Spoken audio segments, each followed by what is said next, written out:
most of the kids do. When they play, they record it and they want to put it to the YouTube.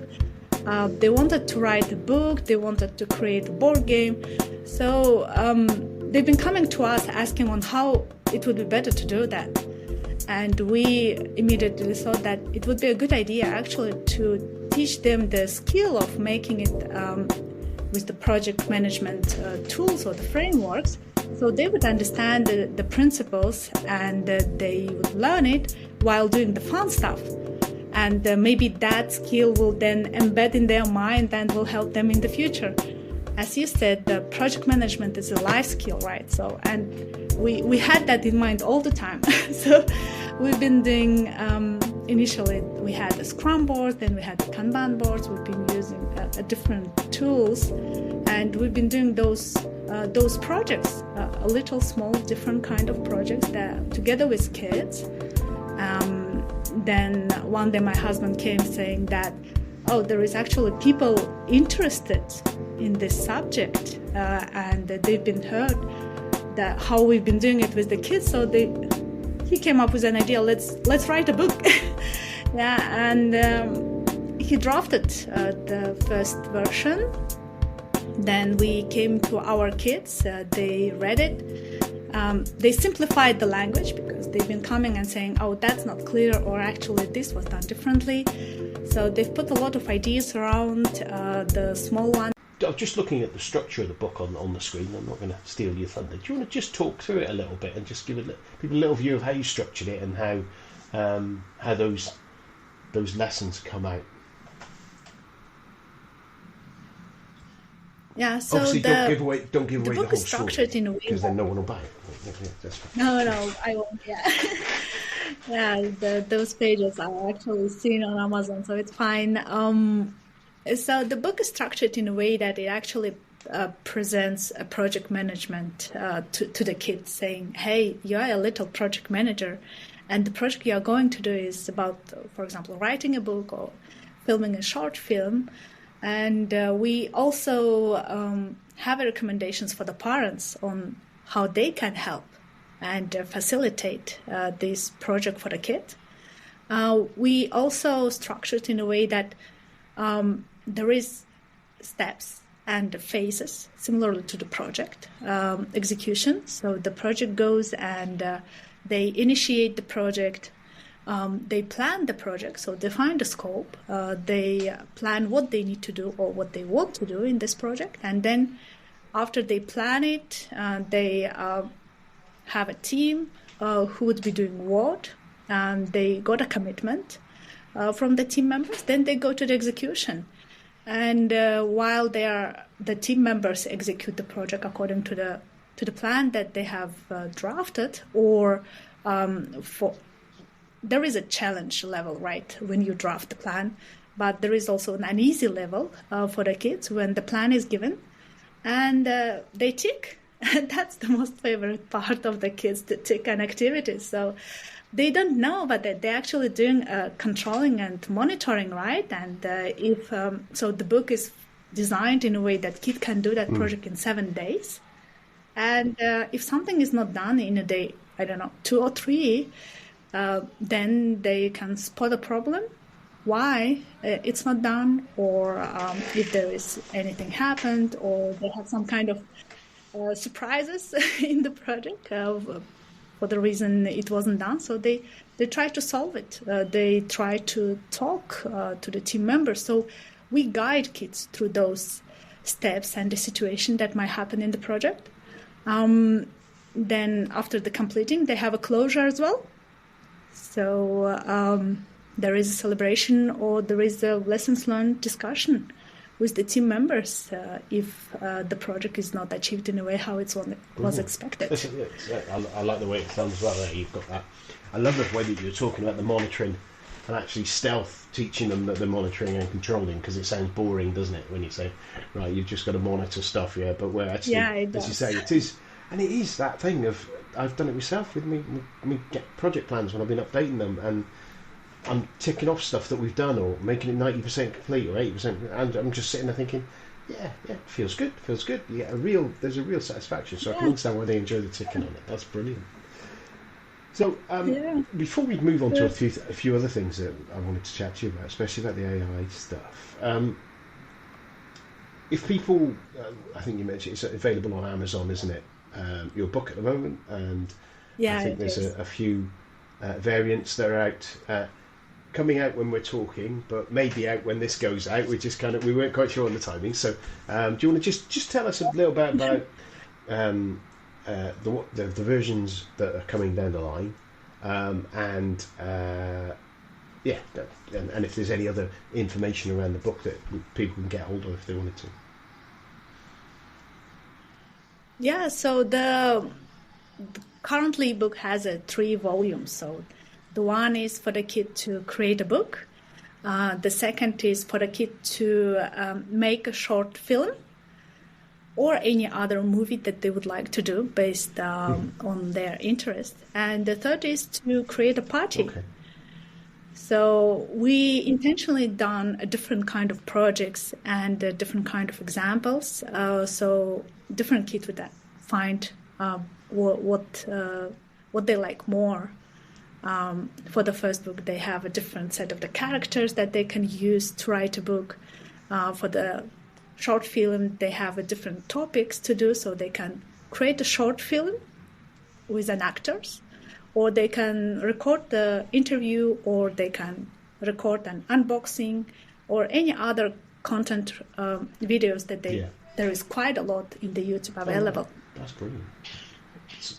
So that that gives a little bit of variance to what people might be interested in. So that's superb. So and again, it's available on Amazon. Is that the main area or the only area you've got them at the moment? Yeah, mostly it's Amazon, Yeah. which is quite convenient. It's available globally, right? It's only the exception is the Central Asia, Kazakhstan mostly, because Amazon don't easily deliver there. So we have their local markets, e-commerce platforms where the book can be found in Kazakh and the Russian language. Languages.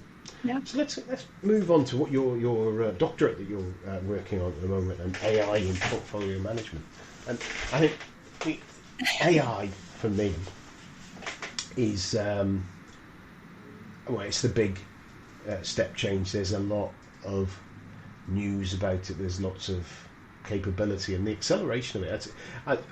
I was thinking about it the other day. It was the year before last. I released my book, the Productivity Hats book. Obviously, we've been in COVID, and we've been doing. It's all about different tools you can use, and using things like Outlook rules and all manner of different things to automate our lives a little bit. And a bit about remote working as well, because obviously we've gone into remote working. And I look back now. Yeah. And how, from then, my thinking of using AI for productivity, and I was using Otter AI, for example, as a transcription tool back then.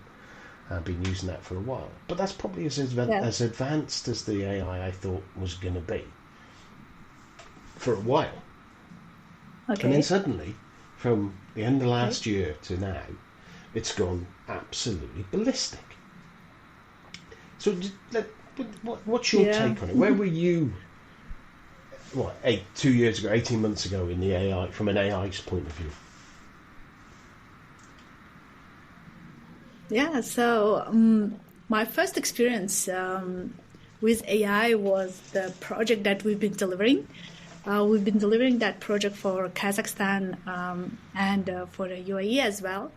It was a diagnostic AI that will help to diagnose a COVID from the CT scan. And it was a COVID time, right? So it was really timely, and it was increasing in efficiency, and the time that doctors required or they had to diagnose the lung. And also it's been used for the cancer as well. It's been showing a lot of positive results. It was showing that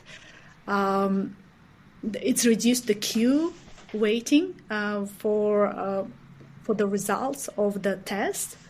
And that's the project I've been delivering. I've got a lot of interest on the AI and how it can help in different kind of activities. At that time, we haven't been talking a lot about AI, right? It was only those who's been in that field, who's been learning and applying it.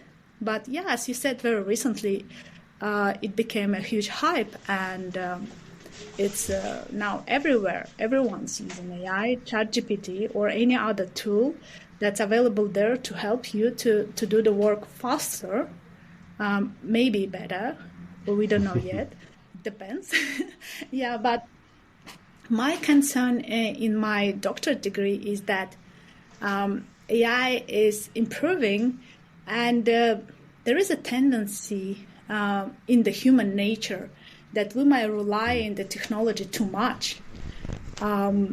It happens now with our phone, with alarm, or with all the messages and the calendar that we have. We rely on that, right? And we might over-rely on the AI as well.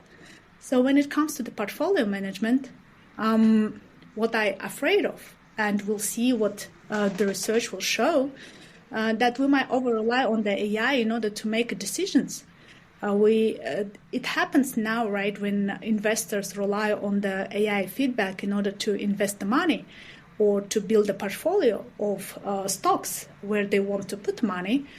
It might happen the same with the stakeholders or the sponsors of the projects, that they might rely on what AI is showing and then make wrong decisions. So where AI is and where the human is, and how we can collaborate in order to make better decisions, what might be used there, that's the one side, and there might be the other sides as well that we might want to consider, and there is a lot of research is happening now related to the ethical part of it, and what human might trick in order to make it, to make the dashboards, for example, look differently, or to fake the results of the outputs that AI might produce. So we know about a lot of fakes that's coming with the help of AI, and human is the one who put the task for AI to make those fakes, right? So that's the other edge. So what I would like to understand in my doctorate is awareness of executives and the portfolio managers on what AI might bring to our corporate decisions when we build up our portfolio, when we actually try to build it in order to follow our strategy or the new budget for the new year. Do we know to which extent we can rely? Do we know to which data we might rely? Do we have an education behind it and understand how that data comes, right? So all of those questions I have in mind, but I don't know the answer yet. So I have 3 years to find it out. It's fascinating one thing, because obviously the speed and pace of change within that whole arena, you're kind of going to be behind the curve. Yeah. Well, you're behind the curve before you pick up the next article on LinkedIn, isn't it? The day before, it can be literally a day later. Because I did some training a couple of weeks back now, and it was something that and they talk about the ethics. It was the LinkedIn training on with Microsoft. It was actually really good. I think it's free. Well, it was free at the time, and in fact, it opened my eyes a lot to some problems and some opportunities. And one of the things that I didn't realise, and I think is the transparency of what you're using AI for and the model that you're using. But then coupled with that was the difficulty where some of the way that we build these AI models, and they could be, is that they do their own self-tuning. So you don't actually know what's going on inside. You know the inputs, you know the outputs, but you don't necessarily know that the black box bit in there of how it's done it. Exactly. Because it works it out itself from the data you've given it, and obviously then depending on your data source, your data bias is going to be a difficulty there, and your outputs that you want, and all of that. And it opened my eyes to a lot of the problems, and the context of the problems, not necessarily I kind of was aware of them, but I understood the context a bit more. But also then the opportunity of what you can do with some of the stuff, and the way that I know Bing is for me has been ramping up really quickly. Yeah. It's a human, right, who trains an AI. Any AI model, it's a human. So whatever biases human has, it will be just transferred there into the AI. It's important to know is that you need to have a skills to challenge the data, to challenge the results, and to know what kind of data been fit into the AI in order to have that results, right?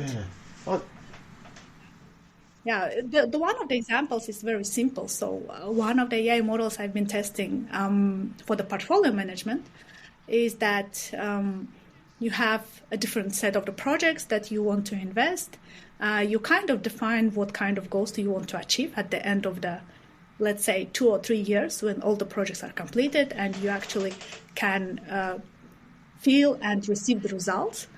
And when I put those projects and those constraints and all my data into it in order to get a result was a bit surprising. And why, you say? Because the model was built for the market and the conditions of the USA. So it's considered the capital market there, the human capital there, the economical situation, and the political situation. So you can't take that model easily and try to build a good portfolio for the company that is located, for example, here in the Middle East, because you have absolutely different conditions. You have all expats from all over the world, so the human capital is really key here. You have a different economical situation. You have a different figures for the market, for the capital market, so everything, all the inputs are actually different, but the model is trained for the different environment, so you can't easily apply it. Do you know that? You might not, right? And you might trust the results, and then you might build up the portfolio that will not work for you. So it's really essential, I think, when we try to use an AI, we need to understand how it works. For example, taking a ChatGPT, most of the people just trust the result, but they don't know that there is a statistics behind it, right? If I write the bullshit 10,000 times, ChatGPT takes it as true, but it's not necessarily true. It's just how many times it appears in the database. That's it. They're kind of dumb AIs sometimes, aren't they? And it's depending on what we're doing. But then as they evolve, and you've got to understand.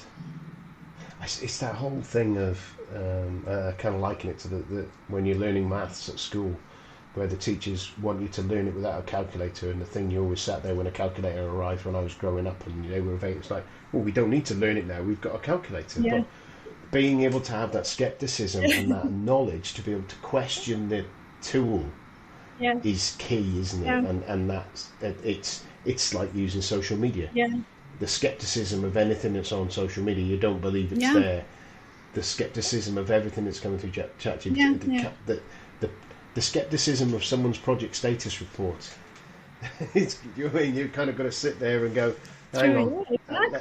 You can't just take it as being that's what's happened, because you need to think about it sometimes. I've done it, I do it myself, and I kind of sit there and someone will read something out to me, and I will be in the report and I'll read it, and then an hour or two later my little brain goes, hang on, that doesn't make sense, because the dots are there.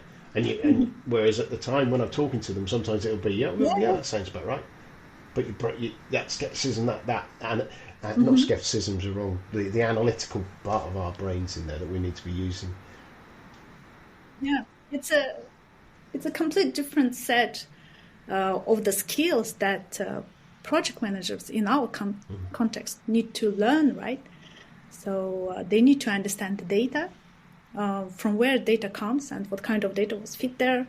Maybe not exactly the way how the model works, but as you said, question all the outputs that it gives, and maybe just backtracking with the inputs that you give. And also with the AI, it's really important on what you put as a request. So you need to learn what kind of request you need to put in order to get a desired output.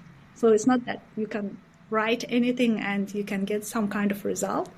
It's really knowing what kind of Yeah, I request think to it's do. interesting actually because I was talking to someone the other day about it, and there was I was saying about the fact that prompt engineering is where you need stuff there, and they kind of said no to me because the way that the things are moving on, you can get the AI to write a prompt better than you can to prompt your output, if you know what I mean. You kind of say, write me a good prompt to get me this Yeah, kind of exactly. result, whilst then you're kind of in a circular loop where is that Yeah, prompt okay? But you can't, you know, it starts to become turtles all yeah, the way down sort of thing. And building separate models and yeah. understanding what's there and not doing it is fantastic. It's fascinating. It's fascinating. But I'm just looking there. We're kind of coming up on time a little bit. Um, just Okay. just thinking,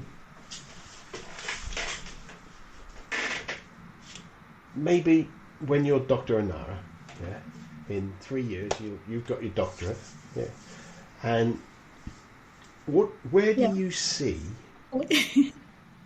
AI in project and portfolio management? What in your mind are you thinking in 3 years' time? What's going to be different? What are we going to be using? How are we going to do our jobs differently? Horrible question, I know. I think yeah, it's a hard question, but what I think about is that uh, we would apply it more in our day-to-day task rather than how we do it now. So, as an example, I had a position of a project coordinator in my team. Then I've just subscribed for the AI solution that will actually participate on the call, do the meeting notes, and then give as a result a list of the actions for everyone who's been on the call. So do I need now a project coordinator? Maybe not, but for some of the activities, it's really easy to Yeah, automate it and make it easier, on the day-to-day activities. So if you are building up a new project that uh, it's already been done, it's very similar to any other project. For example, developing some kind of software solution or making some kind of change. And AI model knows that, and then it gives you a draft of the plan. And then you, as an experienced project manager, look to that draft, and then you tailor it based on your context and based on other parameters that wasn't considered there in AI. So it actually helps us a lot to save time. So one of the other AI solution is to look into the performance of the team based on the work that they do, and then suggest a different kind of benefits and motivational instruments, tools in order to give it to the team members and then improve their work on how fast or how better they do based on the results, right? So I see in the 3 year time that we will be using it more, and maybe more people will be open to use it, and we'll be saving our time to more creative work and more on our expertise that we can add on top of the routine. So I really yeah, hope that AI will help us to optimize yeah. the routine part more. It's already now, right? But I hope that AI models will be improving dramatically because we are using it, we are giving a feedback, so it's getting trained and it's producing better and better results from day to day. So in 3 times, it should Yeah, be a yeah. bit At the pace it's moving, sophisticated. yeah, I'd agree. You just mentioned there about the AI using the plans. I was talking to someone, and I'm going to get him on the show as well. A guy who created a product called Tom's Planner. I don't know if you've seen it. It's an online um, uh, Gantt chart tool, and he's plugged an AI into it, Mhm. and you can go on there now. It's free. You just go, give Yeah. me a plan for doing this. Hey, give me a plan for writing a book. Hmm. And I can't remember what it was I put in for Yeah. there. It wasn't writing the book. I was doing a podcast. I said, give me a plan for doing a podcast. And it just went, and I looked at it and I Okay. went, oh. And what you can do is say, oh, expand this to include this other steps or whatever. And he said he'd done it, and what he'd done was Yeah. do it for making. I can't remember if he was making a cup of tea or he was making something, uh, a bowl of cereal. Sorry. Let's make a bowl of cereal. And he did it, and it kind of brought out this list. And then you get to the point where you could, it's right, okay, break it down. It's kind of right. You could break it down where you could get the prompts that then, in theory, a robot could take that prompt, take that set of instructions, take that recipe, and do it. It's right. You get it to the point. How much pressure do you put on the box, on the bottle of milk when you hold it and tip it? How much pressure? And you just sit there thinking. Yeah. If it's as part of your research, if you're looking at tools and things like that, Tom's Planner, it's called. I would recommend go and have a look at it, what it's done now. I don't know if other ones are doing it as well, but it is. I was just so shocked at how quickly, from it being available to that being a practical thing, because you know that thing where you've got a project, you're ready to start it up, and you start brainstorming, you start thinking about what are the tasks we're going to do on this, what is it? But if you've got something like that, and then you've got your portfolio history and your repository of all the projects you've ever run, and you sit there and go, we're going to do a project with this software, this hardware, this number of sites, create me a project plan to do that, and bang, if you've got that as your start point, as you say, the speed that starts, because you get the team together and go, right, okay, that's what our team member chat has come up with. Exactly. Let's go through it. Well, we need that. Oh, yeah, never thought about that. What about that? We need more detail. Expand on it. And I can see that kick-off meeting and that scope definition and that planning, the acceleration of that just going through the roof. Yeah. Just using it, isn't it?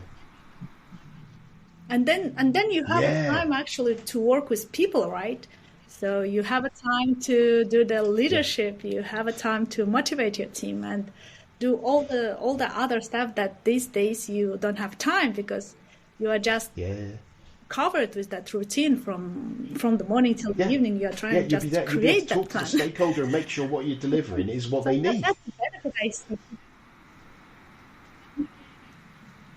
Yeah, but again, we need to remember that we can't over-rely. We can't take it as a true, right? So we need to invest our time and our expertise in order to improve it, to put a context, and to apply it as well. It's been a fascinating conversation. Both parts of this conversation, I had kind of a lot of passion. As I said, my view of our kids need to learn, and something I didn't mention before. Going to mention it again because, and it's probably will have moved on from there. I know that Steve Wake, who's former CEO or chair, can't remember, of APM in the UK, the Association for Project Management. He's working on a synopsis at the moment, looking at potentially pulling together a sort of high school qualification in the UK, GCSEs, for project management. Which I think, again, it's kind of I'm not the only one, and we're not the only ones who believe that these skills are good for our kids. And when he shared it, there was loads of people going, great idea. So I think it's something that as us project managers and our listeners there, we know the benefits of this. It's kind of, we need to sell it out there a little bit to the rest of the world. It's as useful as maths and English, I think. And it will help you do your maths and your English, and it's all those sort of things. So that bit, thank you so much for that, and the AI stuff as well. If people want to find out more about you, get hold of the book, I know you've been involved in some other publications and things like that as well. What's the best way for them to get in touch with you? They can find me in the LinkedIn, Anara Asylbekova. And for the Little Project Manager book, they can follow us on Instagram. So our book has its own page. There is a lot of recommendations, a lot of thought, and a lot of talks about it from people that actually use this book. So they can follow the littlepm.book. They can find that page on the Instagram.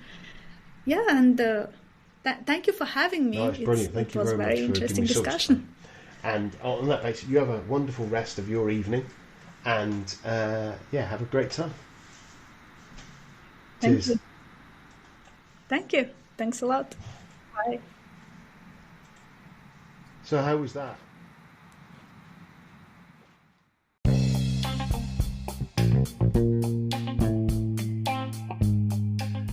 So if you're listening to this, that means you've had a week's gap from episode 1, part 1, which means that you've had a week where you've been wondering what on earth was going to be said next in the next pieces, wondering what other nuggets of information were coming from my guest. And you've had a week where you haven't been able to apply those nuggets because you didn't know they existed or what they were, which is a little bit frustrating, really, because imagine how much more efficient, productive, or amazing you could have been. But you know there's a way around it. You know that you can pop along to Patreon, www.patreon.com/SundayLunchPM, or to Spotify, have a look at the feed, and there's a little lock. Click on the lock and it'll ask you to pay. It's the price for coffee. That's it. A month, and you'll get everything a week early. And you won't have bits like this in it with me wittering on about becoming a patron and things like that. So have a think. And anyway, I'll shut up now because you're probably thinking, just get on with it, Nigel. So yeah, here's the second part of the show. Well, it's goodbye from me, Nigel Creaser, and it's goodbye from him, the Sunday Lunch PM. Goodbye.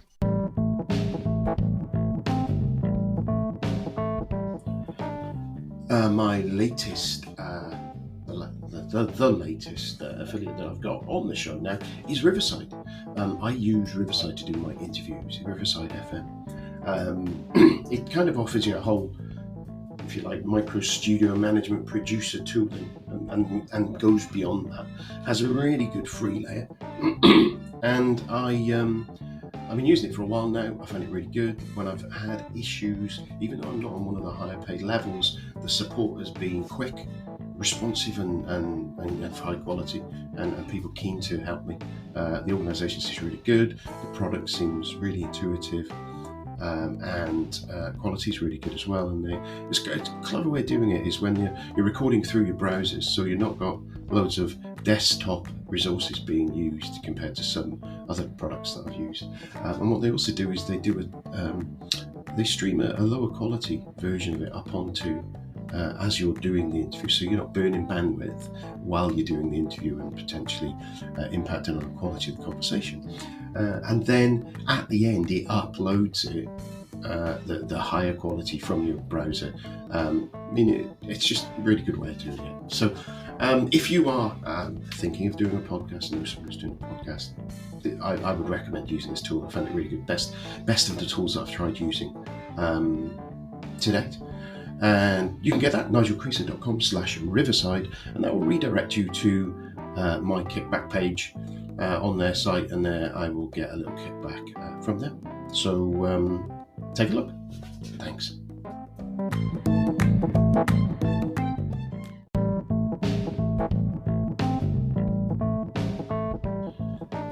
Another great sponsor of the show comes in the form of Air Manual.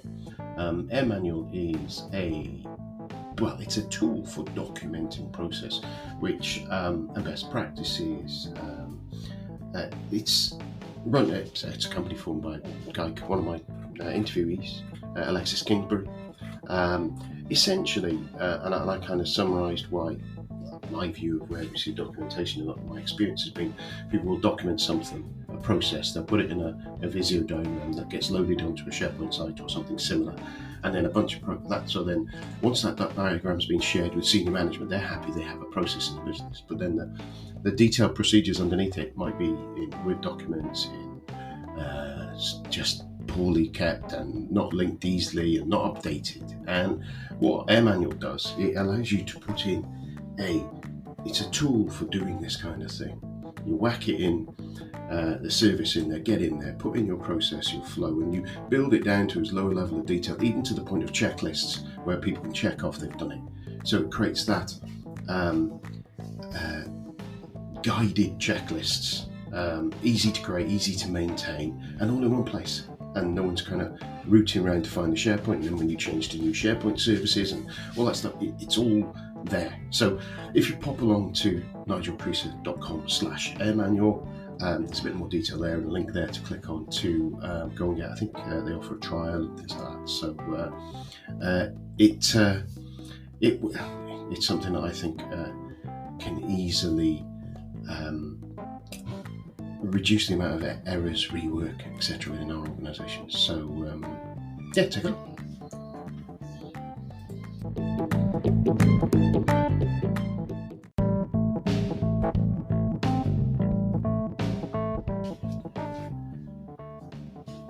So I have a number of sponsors, affiliate links in the way that it's set up that have kindly allowed me to share their services, really. The first one is Mike Clayton, and Mike runs online PM courses, and it is a great resource for getting those fundamentals of project management trained, reasonably priced, and Mike presents it in an accessible and clear manner. You can check out some of his videos on his YouTube channel and kind of give you a view of where they are. But the code for that, if you go to nigelcreaser.com/online PM courses, all one word, lowercase, that'll redirect you to it. There's varying different levels that you can buy. You can buy individual courses, you can buy pathways as well, if you like. And I get a kickback off those. Mike kindly shares me that. So if you do jump on and use it, I hope you find it really useful. I think he has money back guarantees and things like that as well. So there's very limited risk on that. So jump on that, and that again, it's nigelcreaser.com/online PM courses, and enjoy.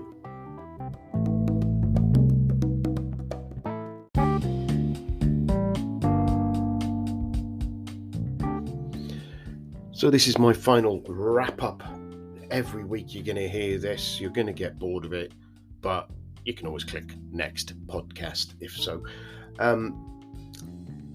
If you have enjoyed it, if you listen to this podcast to the end of this show and you think that was great, I'd love to be able to help Nigel out. There are loads of ways you can do it. The first and obvious way is to share the podcast, send it out to people. If you know colleagues and friends who'd benefit from it, you think they'd enjoy it, just send them the link. Grab one of the links, or send them to www.nigelcreaser.com/podcasts. That's www.nigelcreaser.com/podcasts, and that will push them over to a Linktree link, and it's got all of the different ways they can consume the podcast. If you are feeling generous and have a big bag of cash, you could grab a copy of one of my books. Obviously, they're available in all the usual places, and print and digital. Again, jump on the website, www.nigelcreaser.com/shop, and that will give you a list of all the different ways that you can contribute and grab copies of the book. Also got links to all my guests' books on there as well, where I get a little bit of a kickback from them. If you are of a sporting mind, I have a number through doing some of my judo and running antics. I've managed to secure a few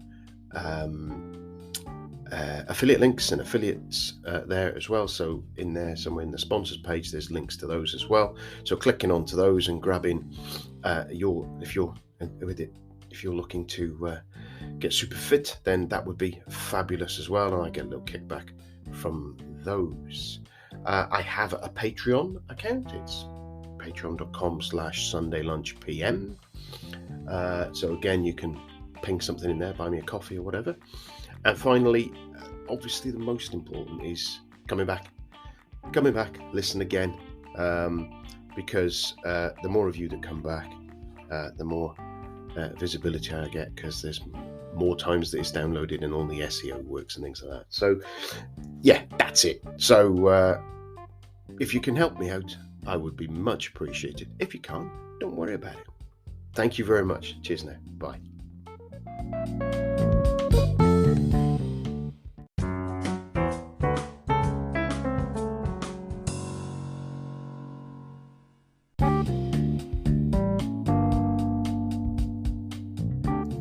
Hi, and welcome to the Sunday Lunch Project Manager podcast for Sunday, the 8th of October 2023.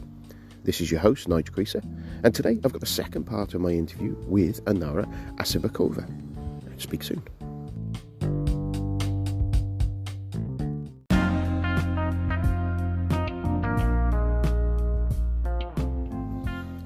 Well, I hope you enjoyed the second part of that interview with Anara, and come back next week for another great guest.